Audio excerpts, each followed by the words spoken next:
Hello guys, welcome back to my channel DV Learnings. Today we are going to discuss a chapter of the physics that is vector. Vector. Vector दो type के होते हैं. First is scalar, second is vector quantity. Scalar quantity वो होते हैं जो उनके पास magnitude होता है पर डायरेक्शन नहीं होती. जैसे एग्जांपल हो गया अपना मास, डिस्टेंस, स्पीड. और वेक्टर्स वो होते हैं जिनके पास मैग्नीट्यूड भी होगा, साथ में डायरेक्शन भी होगी, और जो फॉलो करेंगे vectors law of addition. Example displacement, velocity, force. एक हमारे पास एक्सेप्शन के लिए एग्जांपल होता है इलेक्ट्रिक करंट का, जिसके बाद डायरेक्शन भी होती है, मैग्नीट्यूड भी होता है, बट उसको हम स्केलर क्वांटिटी मानते हैं क्योंकि हम उसको स्केलर की तरह ऐड कर सकते हैं.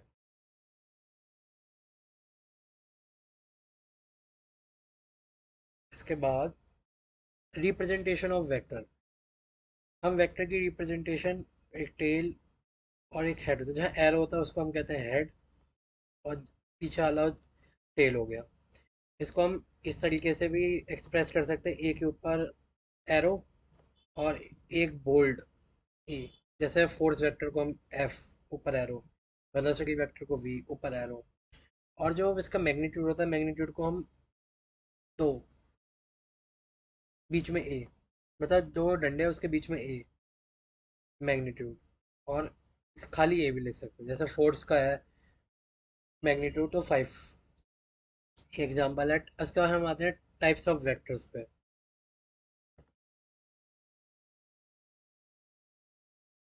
टाइप्स ऑफ वेक्टर में पहला आता है हमारा पोजीशन वेक्टर. पोजीशन वेक्टर होता है position of a point with respect to origin. जैसे ओरिजिन ये हमारे पास ओ है, ओरिजिन यहाँ से लेकर पॉइंट आगे पी, ये हो गया हमारा पोजीशन वेक्टर, जिसको कि हम आर कहते हैं, आर से रिलेट करेंगे. उसके हमारे पास आता है डिस्प्लेसमेंट वेक्टर, पी वन और पी टू. पी वन हमारी इनिशियल पोजीशन है, पी टू और पी टू हमारी फाइनल पोजीशन है, और पी वन पी टू हमारे पास डिस्प्लेसमेंट वेक्टर है. इसका इक्वल वेक्टर्स होते हैं जो सेम होते हैं मैग्नीट्यूड में, और उनकी डायरेक्शन भी सेम होती है. जैसे ये 3 है और ये 3 मीटर 3 मीटर, ये दोनों एक ही डायरेक्शन में है. 5 मीटर पर सेकेंड, 5 मीटर पर सेकेंड एक ही डायरेक्शन में है. उसके बाद हमारा पैरेलल वेक्टर्स. पैरेलल वेक्टर होते हैं जिनके पास सेम डायरेक्शन होती है और मैग्नीट्यूड अलग भी हो सकता है. जैसे 3 न्यूटन, 5 न्यूटन, डायरेक्शन सेम है. ये 2 मीटर इसकी डायरेक्शन डिफरेंट है, इसलिए हम इसको पैरेलल वेक्टर्स नहीं कहेंगे. अगर हम नीचे आते हैं, anti parallel vectors. Vector A और वेक्टर बी एक दूसरे के अपोजिट है, इसे हम कहेंगे एंटी पैरेलल वेक्टर्स. उसके बाद आता है हमारे पास orthogonal vectors. Orthogonal vector basically जो होते हैं परपेंडिकुलर होते हैं. जैसे vector A is perpendicular to vector B, this is orthogonal vector.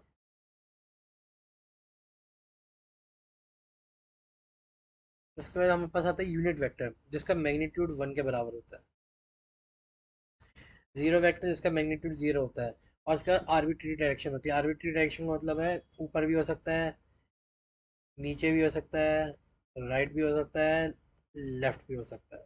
उसके बाद फ्री वेक्टर्स होते हैं जो कि हम displayed anywhere without changing their magnitude. जैसे 3 3 3 3, मतलब इनका मैग्नीट्यूड बिना change, without changing their magnitude और डायरेक्शन, हम इसको कहीं भी डिस्प्ले कर सकते हैं. उसके बाद आता है हमारा लोकलाइज वेक्टर या फिक्स वेक्टर, जो कि cannot be displaced anywhere. उसका आता है हमारे पास angle between vectors. Small smaller angle between two vectors when placed. या तो हम हेड टू हेड लेंगे या टेल टू टेल. जैसे ये देखने हैं, टेल टू टेल वेक्टर का ये एंगल लिया हमने. हेड टू हेड ये एंगल लिया, ये वाला एंगल लिया, ये वाला एंगल नहीं लेंगे. दोबारा बता देता हूँ, ये वाला एंगल लेंगे, और हेड टू हेड में ये वाला एंगल लेंगे. पीछे वाला एंगल नहीं लेंगे, और ये वाला एंगल नहीं लेंगे. इसके बाद multiplication of vector by the real number. If A is multiplied by a number n where n is positive, then magnitude becomes n times. जैसे a को हमने n से मल्टीप्लाई करा तो n है. एग्जाम्पल हो गया जैसे 2 into a, 2 times a हो जाएगा, मतलब 2a. 3 into a 3a. If अगर, और वो भी सेम डायरेक्शन में हो जाएगा. जैसे if a is multiplied by a number where n, अगर n ही हमारा नेगेटिव होगा तो मैग्नीट्यूड तो हो n टाइम्स होगा, लेकिन वो अपोजिट डायरेक्शन में हो जाएगा क्योंकि ये नेगेटिव है, ऊपर पॉजिटिव था। और अगर एन जीरो होगा तो जीरो वेक्टर हो जाएगा या जीरो कहेंगे हम इसे। और if N is in same, अगर n is some scalar quantity, अगर n कोई स्केलर क्वांटिटी है, then n will be have the dimension of n multiplied by. कहने का मतलब ये है, अगर n नंबर है तो ऊपर वाला फॉलो होंगे तीनों रूल्स। और अगर n फिजिकल क्वांटिटी जैसे n इंटू ए, अगर हम n को मास मान लें और a को एक्सेलरेशन मान लें, तो जो इसका डायमेंशन होगा फोर्स के बराबर आ जाएगा, क्योंकि मास इंटू एक्सेलरेशन फोर्स के बराबर होता है। इसके बाद आता है लॉ ऑफ वेक्टर एडिशन। सबसे पहला आएगा triangle law of vector addition. अगर टू वेक्टर्स रिप्रेजेंट करते हैं in magnitude and direction by the two sides of a triangle, अगर दो वेक्टर्स, एक ये, एक वेक्टर ए और वेक्टर बी, रिप्रेजेंट करते हैं magnitude and direction by the two sides, ये एक साइड होगी ट्रायंगल की, एक साइड होगी ट्रायंगल की, एक सेम ऑर्डर के अंदर, ये क्लॉकवाइज ऑर्डर आ गया। जो थर्ड साइड होगी ना ट्रायंगल की, वो रिजल्टेंट को देगी अपोजिट साइड में। ये रिजल्टेंट उसका डिफरेंस सेंस में, जैसे कि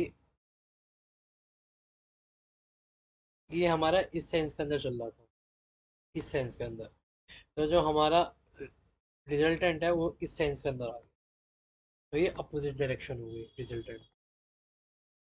अब मैं इसकी डेरिवेशन बता देता हूँ।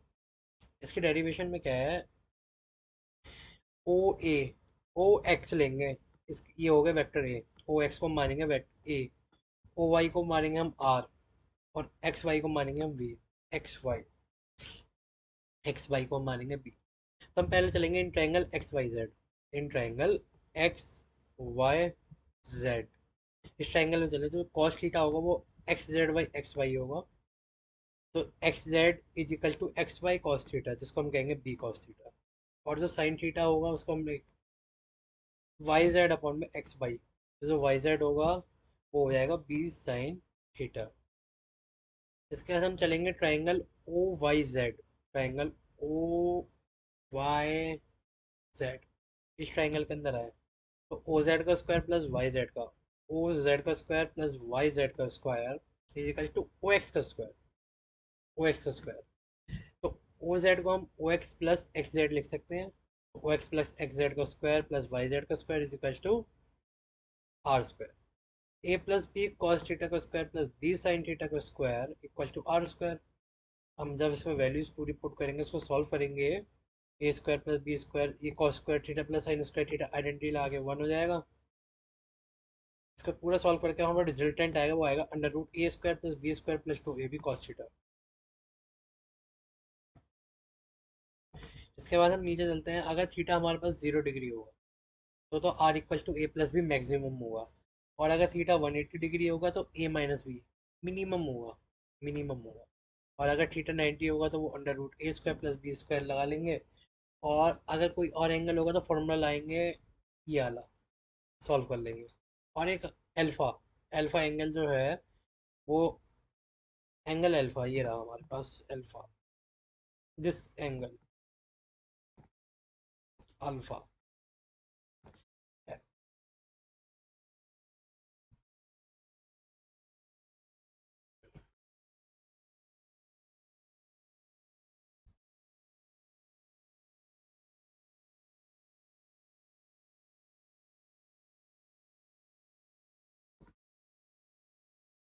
हमें एंगल अल्फा निकालना है, हमने अल्फा को नीचे निकाला,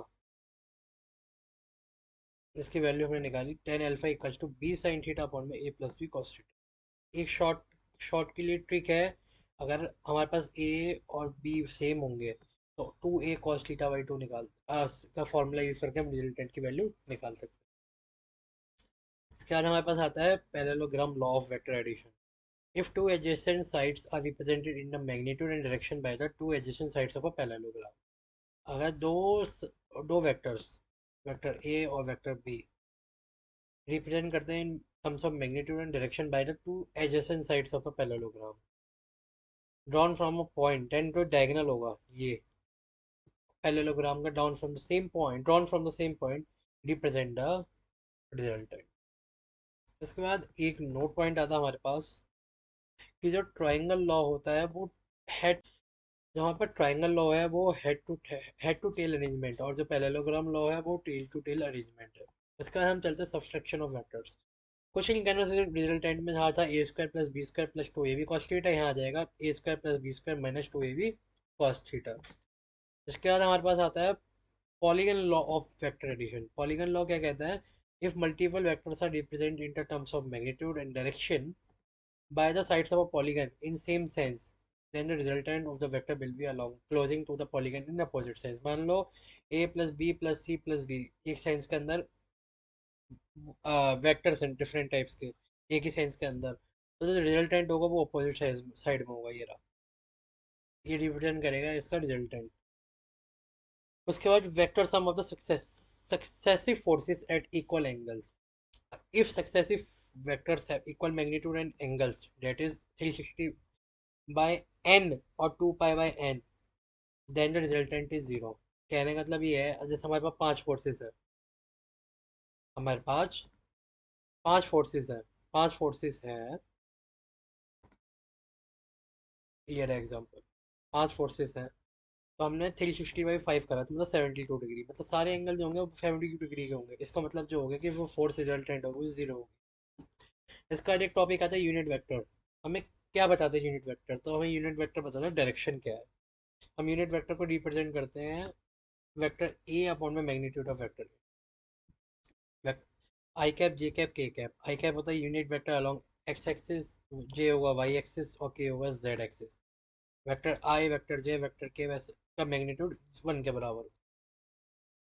फिर हम नीचे आते हैं, resolution of a vector. Resolution of vectors में क्या है कि वेक्टर्स को कंपोनेंट के अंदर ब्रेक करना। अब जैसे ये था R equal to A plus vector B, A vector A plus vector B, तो जो ए और बी होंगे ना वो आर के कंपोनेंट्स होंगे। और जो वेक्टर्स, ये इंपॉर्टेंट पॉइंट है, ये नीट में भी आया था, बोर्ड में भी कभी कभार पूछ लेते हैं कि जो वेक्टर होता है वो कितने कितने उसके अंदर हम रिजॉल्व कर सकते हैं, नंबर ऑफ रिजॉल्व कितने हम रिजॉल्व कर सकते हैं, मतलब इनफाइनाइट नंबर ऑफ में हम इसको रिजॉल्व कर सकते हैं। उसके बाद आता है रिजोल्यूशन इन कार्टेशियन और रेक्टेंगुलर कंपोनेंट।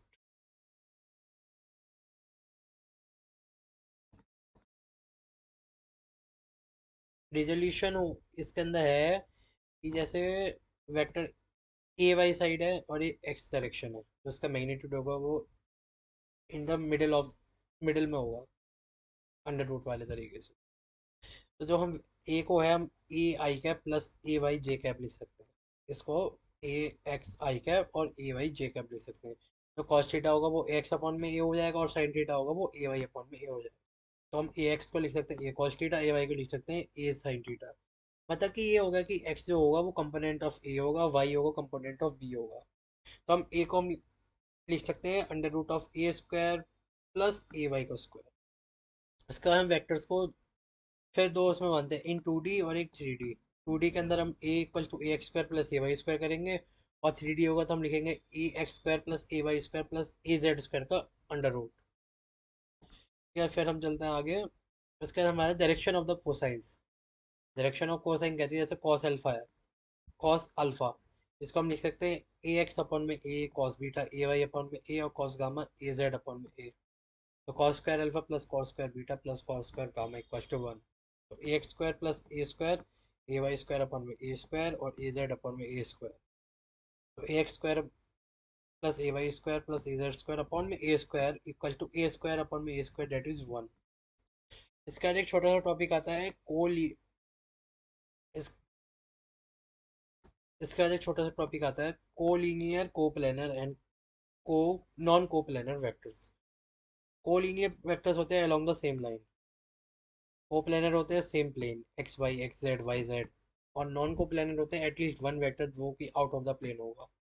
मिनिमम कितने वेक्टर चाहिए हमें जीरो रिजल्टेंट करने के लिए? कोलिनियर के अंदर दो चाहिए, कोप्लानर के अंदर तीन चाहिए, और नॉन कोप्लानर के अंदर चार चाहिए। इसके बाद आती है properties of the vector. Properties of vectors में पहली प्रॉपर्टी है यहाँ पे कम्यूटेटिव प्रॉपर्टी। कम्यूटेटिव प्रॉपर्टी क्या कहती है? ए प्लस बी को हम बी प्लस ए कर सकते हैं इन एडिशन। तो कम्यूटेटिव प्रॉपर्टी एडिशन के अंदर फॉलो हो गई, लेकिन सब्ट्रैक्शन के अंदर ये फॉलो नहीं हुआ। Associative property a plus bracket b plus vector c equal to vector A plus vector v bracket one plus vector c. या वेक्टर का साइन लगा लेना आप। Addition is associative but subtraction is not associative. हम फिर आगे चलते हैं, उसके बाद आता है लेमीज थ्योरम। लेमीज थ्योरम क्या कहती है? For concurrent forces in equilibrium, concurrent forces होती है जो एक्ट करती हैं और मीट करती है सेम पॉइंट पे। जैसे एफ वन अपॉन में सामने वाला F alpha, F two upon में सामने वाला साइन बीटा, और एफ थ्री अपॉन में सामने वाला साइन गामा। उसके अलावा हमारे पास आते हैं एक्सियल वेक्टर्स और पोलर वेक्टर्स। एक्सियल वेक्टर्स होते हैं जो एक्सिस के अराउंड होते हैं, जैसे टॉर्क और एंगुलर मोमेंटम। पोलर वेक्टर्स होते हैं जो कि स्ट्रेट लाइन के अलोंग एक्ट करते हैं, एग्जांपल वेलोसिटी और डिस्प्लेसमेंट। उसके बाद आता है हमारे पास product of vectors. Product of vectors में हमारे पास आता है डॉट प्रोडक्ट। पहले हम लिखते हैं A dot B equal to A B cos theta, या magnitude of A plus magnitude of B cos theta. It is also called a scalar product because answer is scalar. जैसे यहाँ पर theta 90 degree से कम होगा तो acute होगा, ए dot भी positive होगा। 90 डिग्री से ऊपर होगा, ऑप्टियूज होगा तो नेगेटिव होगा, और 90 डिग्री होगा तो जीरो होगा राइट एंगल पे। अगर vector A dot B equal to zero तो vector A is perpendicular to vector B. एक पॉइंट आता है, अगर थीटा जीरो होगा तो A dot B A B होगा, 180 होगा तो A dot B negative of A B होगा कॉस में। I I cap dot I cap plus J cap equals to J cap dot J cap equals to K cap dot K cap equals to 1 होगा। और जो angle होगा cos theta वो होगा ए dot B upon में ए upon a और v, vector ए dot vector b upon में a b. और जो प्रोजेक्शन एंगल होगा b cos theta a unit vector direction बताएगा, और बी कॉस थीटा हमारे पास मैग्नीट्यूड बताएगा। इसके बाद हम आते हैं क्रॉस प्रोडक्ट पे। क्रॉस प्रोडक्ट होता है हमारे पास A cross B equal to A B sine theta and theta cap, unit vector perpendicular to A and vector B. अगर थीटा जीरो और 180 होगा तो ए क्रॉस बी जीरो होगा, और थीटा 90 डिग्री होगा तो A cross B equal to A B होगा। Vector I cross I cap equal to vector J cross J cap equal to vector K cross K cap equal to zero होगा। तो ये हमारा पूरा chapter vector हमने complete कर लिया। अगर किसी को डाउट हो तो कमेंट बॉक्स में पूछ सकता है, उसको रिप्लाई जरूर मिलेगा। Thanks for watching, please like and subscribe channel.